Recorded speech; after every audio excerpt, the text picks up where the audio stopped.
Alright guys, so it's the Geek. It's been 1 week with the iPhone, and man, I gotta say, the thing about it is the cameras, for sure. The speed is really good, it's incredibly fast, but you know, every new iPhone is fast, and it's snappy, and it loads all the apps super quickly.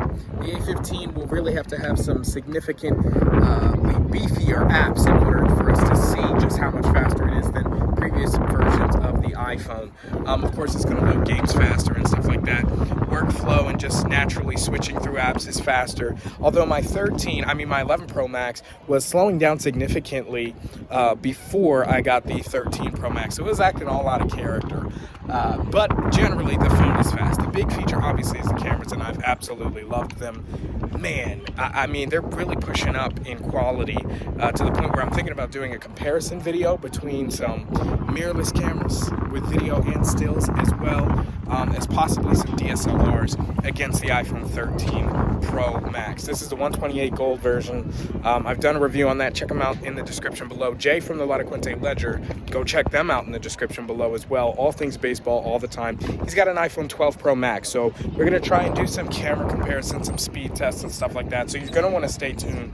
But so far, guys, the iPhone 13 Pro Max is incredibly durable.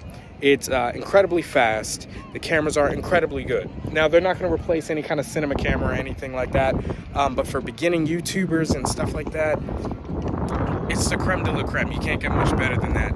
And this thing is just going to hold up over time very well, not only in build quality, but in performance with that A15. Renee Ritchie did a deep dive with the A15 chip, so you're going to want to go check that out as well. You can kind of see, this is the front-facing camera of the iPhone 13 Pro Max.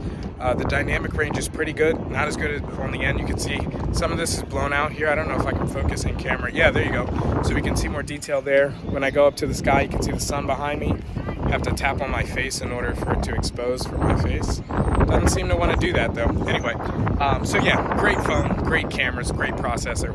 I'll let you know more of my thoughts in a deeper dive soon. So thanks guys so much for watching. Get the subscribe button and the bell so you don't miss this. We cover your favorite tech and video games. I'm Chris Grant Jr. It's the Geek Show.